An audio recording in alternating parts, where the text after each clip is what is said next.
বিসমিল্লাহির রহমানির রহিম।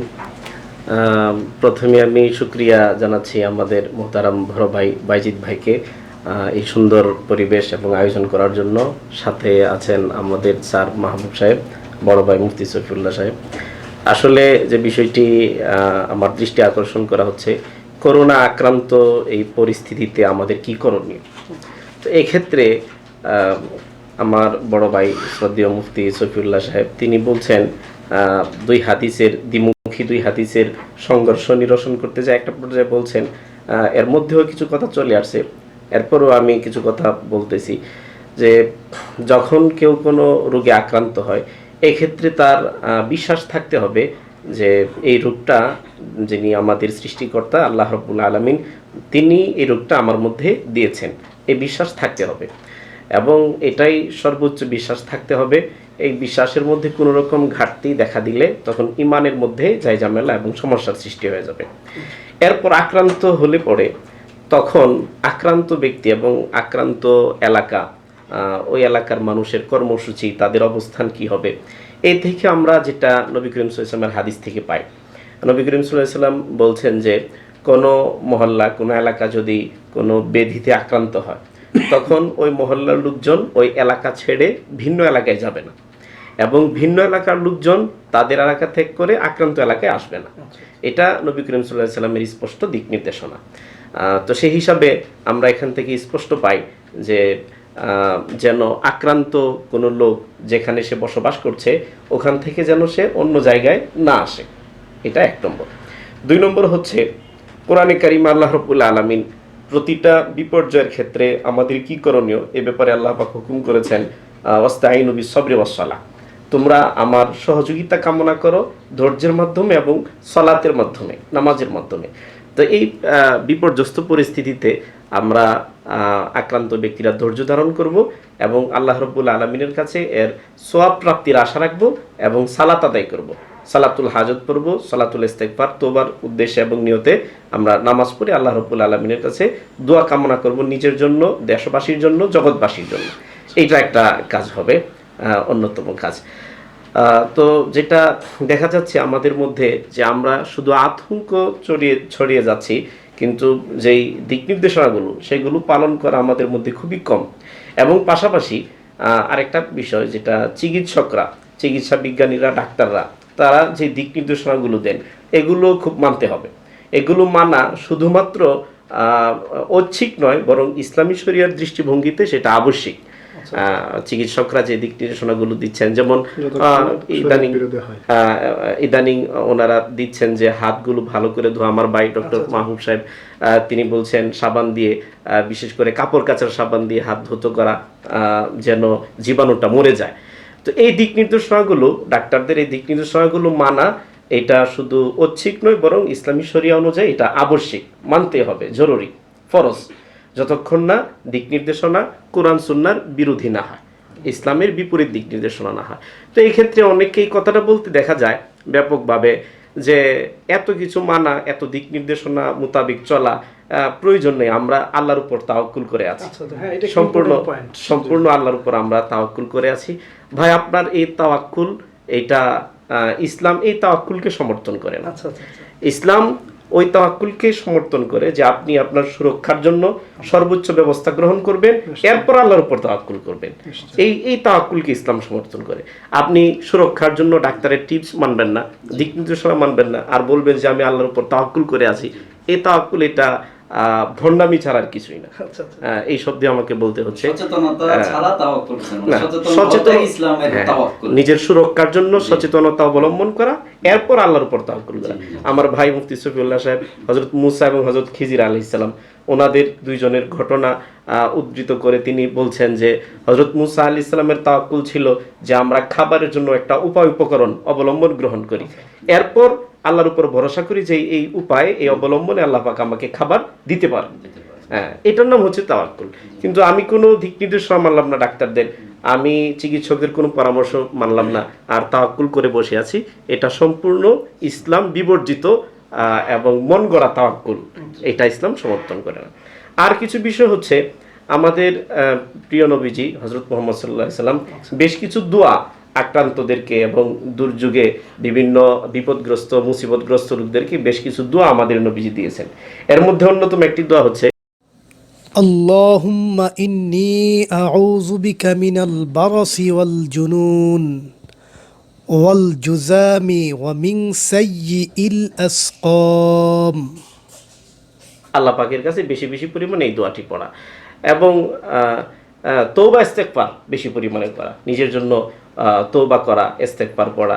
তওবা ইস্তেগফার এক হাদিসের মধ্যে আছে, আমাদের নবী করিম সাল্লাল্লাহু আলাইহি ওয়াসাল্লাম বলছেন যে আমি তো প্রতিদিন আল্লাহ পাকের কাছে 100 বারের চেয়ে বেশি তওবা করি, 100 বারের চেয়ে বেশি ইস্তেগফার করি। তো সেই ক্ষেত্রে আমাদের আমল কত খারাপ, আমাদের কতবার করা দরকার এটা করা। আরেকটি বিষয় হচ্ছে এই বিপর্যস্ত পরিস্থিতিতে আমি যেটা মুসলিম উম্মার উদ্দেশ্যে এবং নিজের উদ্দেশ্যে বলবো, আমরা আতঙ্কিত নয় বরং সতর্কতা অবলম্বন করব। পাশাপাশি যদি কোনো মুসলমান এই রোগে আক্রান্ত হয়ে যায় তো তার ক্ষেত্রে শুভ সংবাদ রয়েছে। সে এখানে তার ক্ষেত্রে শুভ সংবাদ হচ্ছে আমাদের প্রিয় নবী সাল্লাল্লাহু আলাইহি ওয়াসাল্লাম বলছেন, এই যে মিশকাত শরীফের হাদিস, মুসলিম শরীফেও আছে, হযরত আবু হুরায়রা রাদিয়াল্লাহু তাআলা আনহুকে বলছেন, আবু হুরায়রা বলো তো তুমি শহীদ বলতে কাকে বুঝো? মা তা'উদ্দুনা শুহাদা ইনদাকুম। আবু হুরায়রা বললেন, মান কুতিলা ফি সাবিলিল্লাহ, ইয়া রাসূলুল্লাহ, আল্লাহর রাস্তায় যে নিজের জান উৎসর্গ করলো আমরা তাকে শহীদ মনে করি। তখন নবীজি বললেন, তাহলে তো শুধু নিজের জান উৎসর্গ করলেই যদি শহীদ হয়, আমার উম্মতের মধ্যে শহীদের সংখ্যা কম হয়ে যাবে। ইজান লাকালিল ফি উম্মতি আশ-শুহাদা। নবীজি বললেন, আমার কাছ থেকে শুনো শহীদ কাকে বলা হয়। একজন ইমানদার যে আল্লাহর পথে নিজের জান উৎসর্গ করলো সেও শহীদ, আল্লাহ রাস্তায় বের হয়ে যে স্বাভাবিক মৃত্যুবরণ করলো সেও শহীদ। এমনকি যে কোনো মহামারীতে দুর্বুদ্ধ ব্যাধিতে আক্রান্ত হয়ে ইন্তেকাল করলো, আল্লাহ পাক তাকেও শহীদের মর্যাদা দান করবেন। এমনকি পেটের পীড়ায়, এটাও একটা রোগের কথা বলা হয়েছে, ইত্যাদি রোগে আক্রান্ত হয়ে যদি কোনো ইমানদার মুসলমান ইন্তেকাল করে, আল্লাহ রাব্বুল আলামিন তাকে শহীদের মর্যাদা দান করবেন। তাহলে একজন ইমানদার মুসলমানের জন্য এই মহামারী এটা তো শুধুই আতঙ্কিত হওয়া এবং হতাশ হওয়ার বিষয় নয়, বরং এটা একটা প্রকারান্তরে এটা একটা শুভ সংবাদও বটে যে আমি আল্লাহ না করুন যদি এতে আক্রান্ত হয়ে মারাও যায়, শহীদের মর্যাদা পাবো। আর শহীদের ক্ষেত্রে ইসলামের স্পষ্ট দিক নির্দেশনা হচ্ছে তার যাবতীয় গুনাহ আল্লাহ মাফ করে দেন, তাকে জান্নাত দিয়ে দেন। শুধুমাত্র কারো হক যদি নষ্ট করে থাকে ওইটার জন্য হিসাব নিকাশ তাকে দিতে। এক্ষেত্রে আমি দুইটা প্রশ্ন করতে পারি। এক্ষেত্রে প্রথমত প্রশ্ন যে এই কথার উপর ডিপেন্ড করে কেউ যদি বলে দেও আমি সতর্ক না থেকে চাই যে এই রোগে আমি এফেক্টেড হই, কারণ যেহেতু এই রোগে মারা গেলে আমি শহীদ হচ্ছি, তো এই দৃষ্টিভঙ্গি যদি পরবর্তীতে কেউ পোষণ করে এটা তার জন্য কতটুকু যুক্তিসঙ্গত হবে? এটা একটা বিষয়। আর একটা বিষয় স্যার, আপনারা যেটা বলছেন যে শহীদ, তো আমরা তো সাধারণ মানুষ যেটা জানি যে শহীদদের কোনো জানাজা এবং দাফন কাফন নেই, সরি গোসল নেই, দাফন আছে হয়তো, জানাজা দাফন সবকিছু, জানাজা শুধুমাত্র গোসলটা নেই। সেক্ষেত্রে কি এদের ক্ষেত্রে এটা প্রযোজ্য হবে নাকি হবে না? আসলে খুব যৌক্তিক প্রশ্ন এবং এর সাথে যথেষ্ট রকম সামঞ্জস্যতা রয়েছে, জানা দরকার। তো এক নম্বর যেটা আসলো যে সে আল্লাহ পাকের কাছে শহীদ হওয়ার আশা এবং লালসা নিয়ে এই কামনা করতে পারবে কিনা যে আমি এই রোগে আক্রান্ত হয়ে যেন মারা যাই। এর উত্তর হচ্ছে যে না, এইটা এই রোগে কোনো রোগে আক্রান্ত হয়ে মারা যাওয়ার জন্য শহীদের এই যে তবকা, এই স্তর, এইটার কামনা করা যাবে না। শুধুমাত্র হাদিসে যেটা পাওয়া যায়, আল্লাহর নবীজি এটা বলছেন যে শহীদের আকাঙ্ক্ষা করা, শাহাদতের মর্যাদা পাওয়ার জন্য আল্লাহ পাকের কাছে আকাঙ্ক্ষা করা, তো সুনির্দিষ্ট করে যে আমি যেই রোগে আক্রান্ত হয়ে মারা গেলে শহীদের মর্যাদা পাওয়া যায়, এই রোগে আক্রান্ত হয়ে মারা যায়, এরকম নির্দেশনা হাদিসে নেই এবং এটা উচিত নয়। বরং এইটুকু যে আমি যেন আল্লাহ শহীদ হতে পারি এবং শহীদের মর্যাদা পাই। এরপর আল্লাহ রাব্বুল আলামিন আমার ব্যাপারে যেটা ভালো মনে করেন, যেই পদ্ধতিতে আমি শহীদের মর্যাদা পেলে আমার জন্য ভালো হবে, আল্লাহ কল্যাণ মনে করেন, সেই তরিকায় যেন আমাকে শহীদের মর্যাদা দান করেন, এতটুকু আশা এবং প্রার্থনা আল্লাহ পাকের কাছে করা যেতে পারে। এমনকি এক হাদিস এরকম আছে, নবী করিম সাল্লাল্লাহু আলাইহি ওয়াসাল্লাম বলছেন, কেউ যদি শহীদ হওয়ার আশা রাখে খুব বেশি, খালিসাম মিন কলবিহি, নিজের মন থেকে খাঁটি আশা যদি রাখে আল্লাহ পাকের কাছে যে আল্লাহ আমি যেন শহীদ হয়ে মারা যায়, তখন সে যদি শহীদ না হয়েও মারা যায় আল্লাহ পাক তাকে শাহাদতের মর্যাদা দান করবেন, এরকম হাদিসের মধ্যে আছে। আর একটা প্রসঙ্গ আসলো যে তার গোসল করানোর যে প্রসঙ্গ, তো শহীদের ক্ষেত্রে কেবলমাত্র সশস্ত্র সংগ্রামে ইসলামের জন্য এবং ন্যায় নিষ্ঠা এবং আদল ইনসাফ প্রতিষ্ঠার জন্য, ন্যায় প্রতিষ্ঠার জন্য, ইসলামের শান্তির বাণীকে প্রতিষ্ঠা করার জন্য সর্বোপরি আল্লাহর দিনকে প্রতিষ্ঠা করার জন্য যে সশস্ত্র সংগ্রামে জান দিল, জীবন উৎসর্গ করলো, তো তার বেলায় শুধু গোসল না করানোর বিষয়টা, রক্ত মাখা জামা এবং পোশাক নিয়ে এই অবস্থাতেই তাকে দাফন করা, এটা হাদিসে আছে। কারণ আল্লাহ রাব্বুল আলামিন এই পোশাকেই তাকে কিয়ামতের মাঠে দাঁড় করাবেন। অন্যদের ক্ষেত্রে এটা নেই, এই জন্য ইসলামের পুরাপুরি অনুশাসন। মহামারীতে আক্রান্ত ব্যক্তিকে গোসল দেওয়া এটা জীবিতদের জন্য ফরজে কিফায়া, এই জন্য আমাদের ফরজে কিফায়ার দায়িত্ব আদায় করে দিতে হবে। আল্লাহ নাজারের মাসালা আসছে যে পানিতে ডুবন্ত অবস্থায় কেউ মারা গেছে, এখন ওইখান থেকে তাকে তুলে যদি গোসল ছাড়া কবরস্থ করা হয় জায়েজ হবে কিনা? তো ইমাম আবু ইউসুফ রাহমাতুল্লাহ আলাইহি বলছেন জায়েজ হবে না, এই জন্য যে জীবিতদের ফরজে কিফায়া আদায় করা হয়নি, এই জন্য গোসল দেওয়ানোটা এটা আমাদের জীবিতদের জন্য ফরজে কিফায়া। আর শহীদকে গোসল না দেওয়ানোর পিছনে হাদিসে যুক্তি হলো যে এই কিয়ামতের দিবসে ওই ব্যক্তি রক্ত মাখা জামা কাপড় নিয়ে এই অবস্থায় দণ্ডায়মান হবে, সুতরাং শহীদকে গোসল না করানো। যাই হোক, আমরা মোটামুটি এই মুফতি নাসিরউদ্দিন সাহেবের আলোচনা থেকে যেটা বুঝতে পারলাম যে এই অবস্থায় যদি কেউ মারা যায় আর যদি দাফন যেটা আরেকটা কথা আপনাকে ইন্টারাক্ট করব, যে উনি যে বলছে তার মানে যে সকল মহামারীতে আমরা শহীদের কথা ইসলামে বলা হয়েছে, এমন আমার যেটা ওনার কথা থেকে মনে হয়েছে যে এমন না যে রাসূলুল্লাহ সাল্লাল্লাহু আলাইহি ওয়াসাল্লামের হাদিসের মেসেজ যে আমি এই রোগে মানে আপনার মারা গেলে যে আমি শহীদ হব এরকম ইয়ে করে যে আমি সচেতনা বাদ দিয়ে যে আমার রোগ হবে আমার ভিতরে আশা থাকবে আমাকে আল্লাহ পাক শাহাদাতের মৃত্যু দান করুক, কিন্তু এমনও না যে ওই ইয়ে করে যে আমি যেখানে মহামারী হচ্ছে ওইখানে গিয়ে মানে সচেতনা বিগর্জিত হয়ে আমি ওই রোগ আমাকে দেখ আল্লাহ দিলে আমি এমনটা কেউ করে দিলে এটা আত্মঘাতী সিদ্ধান্ত, ওইটা সুইসাইড, আমার মনে হয় সুইসাইড হবে কিন্তু শাহাদাত হবে না। এটা আমার ওনার কথাতে সলিউশন যেটা আপনাদের কথায় যেটা সলিউশন যেটা সেটা আমি যতটুকু বুঝতে পারলাম থাকবো, এরপর যদি আমার হয়ে যায় তখন সেটা আশা রাখতে পারি যে আল্লাহ পাক আমাদেরকে হয়তো শাহাদাতের মর্যাদা দান করবেন। জানাজার ক্ষেত্রে শুধুমাত্র সশস্ত্র বা ওইরকম ক্ষেত্রে যখন যেটার ক্ষেত্রে তখন গোসল করাবো আর কি, মাসআলাটা গোসলের ওখানে। তাছাড়া এখানে যেটা আসলে যে গোসলের বিষয়টা, যে ওই গোসল না করানোর কারণে ওই ব্যক্তি মৃত ব্যক্তির কোনো প্রবলেম হচ্ছে না ধর্মে, এটা আমরা যারা জীবিত আছি প্রবলেমটা তাদের উপর, গুনাহটা বা যেটা নেগেটিভ ইম্প্যাক্টটা যেটা সেটা আমাদের উপর আসছে জীবিত যারা আছে, কিন্তু যে ব্যক্তি মারা গেছে এটা তার কোনো কর্মফল বা এই ধরনের কোনো তকমা থাকে। একটা কথা আমি স্পষ্ট করি, আপনি ফাঁকে কথাটা একটু বলছিলেন যে আসলে এই ধরনের অসুস্থতায় কেউ মারা গেলে আমরা সাধারণ মানুষ অনেকে মনে করি যে এটা তার কোনো পাপের ফসল, অথচ আমরা হযরত উমর রাদিয়াল্লাহু তাআলা আনহুর খেলাফতের জমানাতে সাহাবায়ে কেরামের জমানাতে যে মহামারীটা হয়েছিল প্লেগের মহামারী, সেই মহামারীতে 10 জন জান্নাতের সুসংবাদপ্রাপ্ত সাহাবীর একজন ছিলেন হযরত আবু উবাইদা ইবনে জাররাহ রাদিয়াল্লাহু তাআলা আনহু, যাকে নবীজি বলছেন আমিনু হাযিহিল উম্মাহ, এই উম্মতের সবথেকে বড় বিশ্বস্ত ব্যক্তি। এবং নবীজি সাল্লাল্লাহু আলাইহি ওয়াসাল্লাম যখন দুনিয়া ছেড়ে চলে গেলেন তখনও তার লাশ কবরস্থ করা হয় নাই।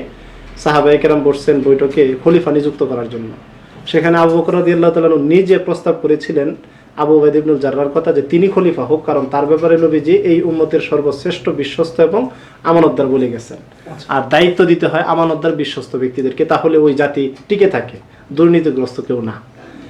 এমনকি হযরত উমর রাদিয়াল্লাহু তাআলা যখন তিনি আহত হইলেন, আক্রান্ত হইলেন এবং তার মৃত্যুর ক্ষণগণনা শুরু হইল, হাকিম বললেন যে আপনার পরবর্তী খলিফা নিযুক্ত করেন, আপনার সময় ঘনিয়ে আসছে।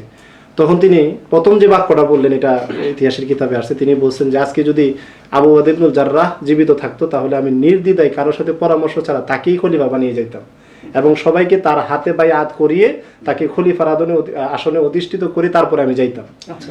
এমন সাহাবী যাকে নবীজি এই উম্মতের সর্বশ্রেষ্ঠ বিশ্বস্ত বলেছেন, যার ব্যাপারে বড় দুজন খলিফার কথা আমি নকল করলাম, এবং যিনি 10 জন জান্নাতের সুসংবাদপ্রাপ্ত সাহাবী, তিনি 669 খ্রিস্টাব্দে সিরিয়াতে যে মহামারী দেখা দিয়েছিল সেখানে হযরত খালিদ ইবনে ওয়ালিদ রাদিয়াল্লাহু তাআলা আনহুকে একবার হযরত উমর রাদিয়াল্লাহু তাআলা আনহু সেনাপতি থেকে বরখাস্ত করেছেন, আপনারা জানেন, একটা ভিন্ন ধারণাকে নষ্ট করার জন্য। কারণ মুসলমানরা মনে করতেছিল যে আমাদের বিজয় আসতেছে, খালিদ ইবনে ওয়ালিদ সেনাপতি। এটা হযরত উমর রাদিয়াল্লাহু তাআলা মনে করলেন যেটা মানুষের বিশ্বাসের মাঝে ইসলামের দৃষ্টিভঙ্গির সাথে যায় না। ইসলামের দৃষ্টিভঙ্গি হলো ভালো মন্দ সবকিছু আল্লাহ তাআলার তরফ থেকে হয়, একজন ব্যক্তির একক নৈপুণ্য মুসলমানদের বিজয় দান করার জন্য কারণ হইতে পারে না। তখন তিনি কি করলেন, হযরত এক ফরমানে হযরত খালিদ ইবনে ওয়ালিদকে সেনাপতি থেকে বরখাস্ত করলেন এবং তার স্থলে তিনি হযরত আবু উবাইদা ইবনে জাররাহকে সেনাপতি নিযুক্ত করলেন। এবং এখানে এটাও ইতিহাস আছে যে হযরত খালিদ ইবনে ওয়ালিদ রাদিয়াল্লাহু তাআলা আনহুকে একজন সাধারণ সৈনিক জিজ্ঞাসা করেছিল যে আপনি যখন সেনাপতি ছিলেন তখন আপনার আক্রমণের যে তীব্রতা, এখন আপনি সাধারণ সৈন্যের কাতারে, এটা তো কোনো ব্যতিক্রম হচ্ছে না, একই রকম, কারণ আপনাকে অন্যায্যভাবে মাযুল করা হয়েছে, বহিষ্কার করা হয়েছে।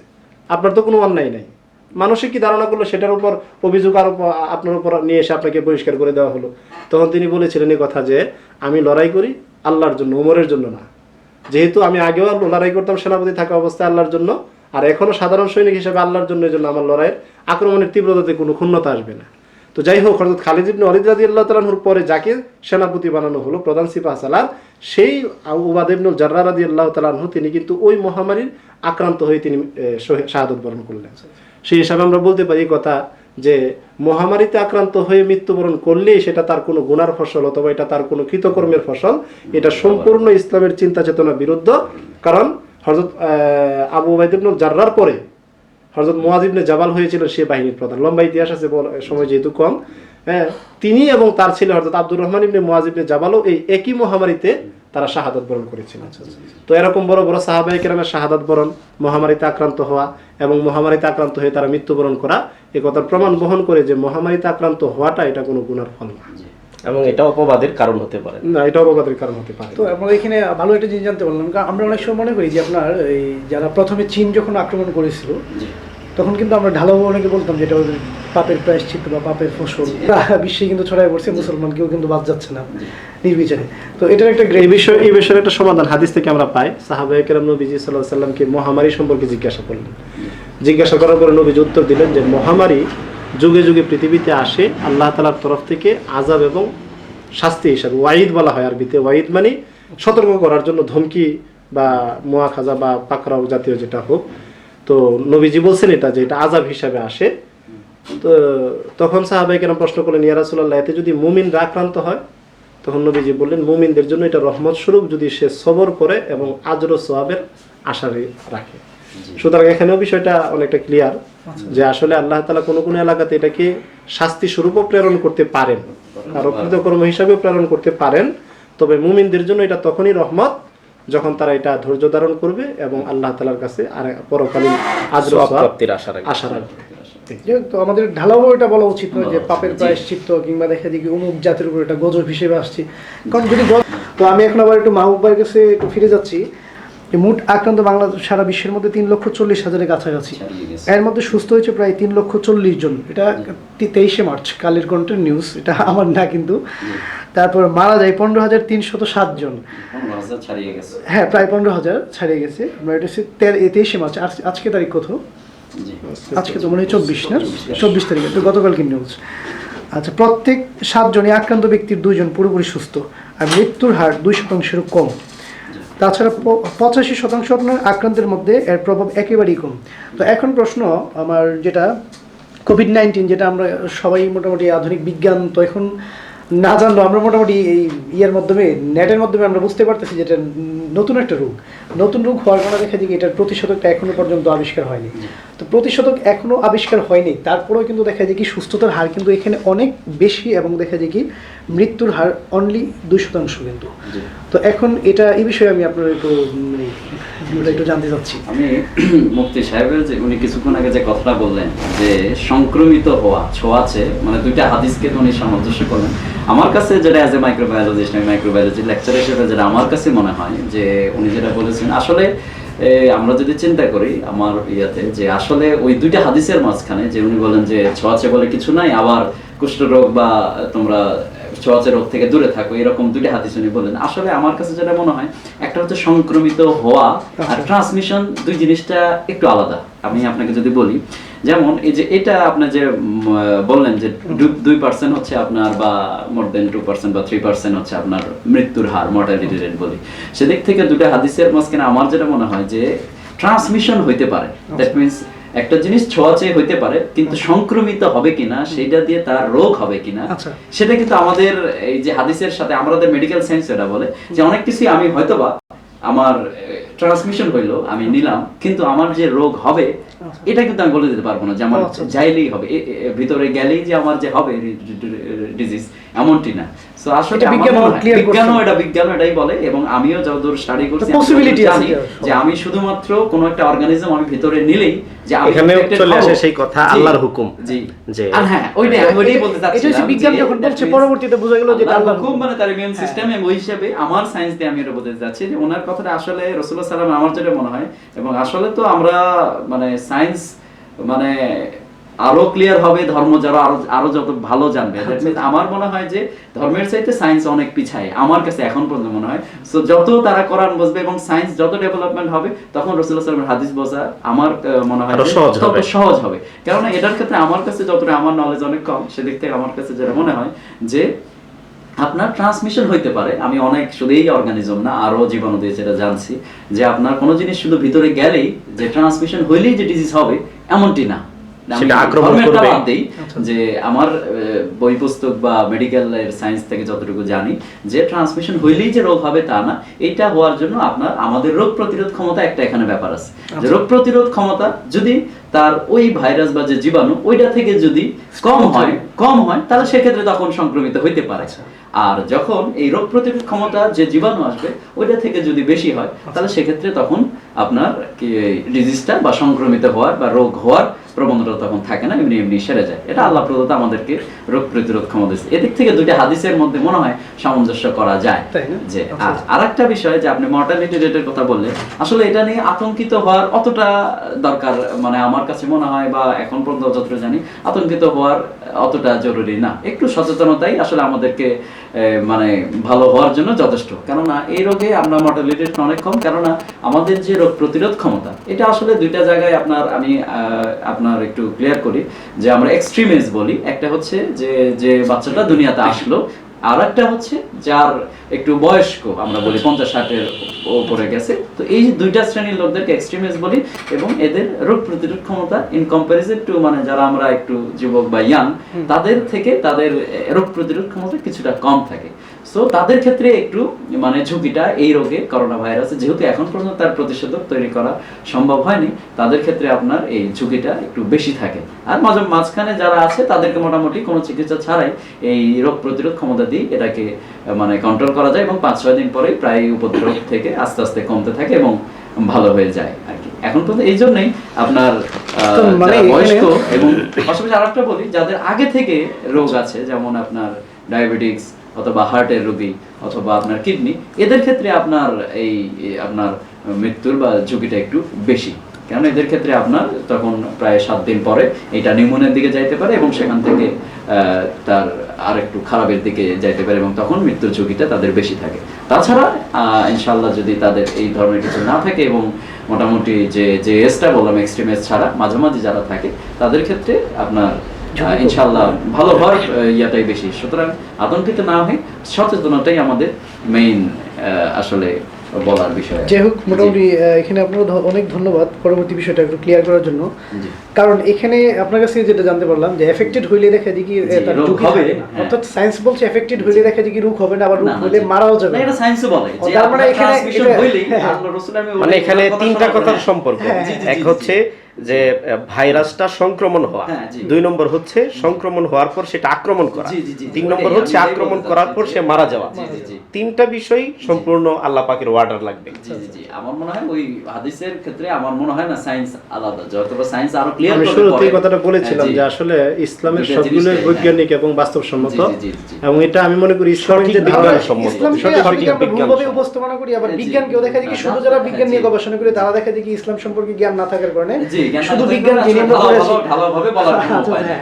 শুধু ছোঁয়াচের চিন্তার উপর এখন কি হচ্ছে যে প্রস্তাব করা হচ্ছে যে একেবারে সবকিছু বন্ধ, একেবারে মারা গেলে ছড়াইয়ে পড়বে, এই বিষয়টা নানা রকম অমানবিক সিদ্ধান্তের দিকে যাওয়া। আমি একটু এখানে আসতেছি, যেমন এখানে আমাদের লেখা আছে আপনার জুমা জামাত এবং সমাবেশ যেগুলো গণজমায়েত, অর্থাৎ মেডিকেল সায়েন্স কিন্তু বলছে গণজমায়েতগুলো এড়িয়ে চলার জন্য।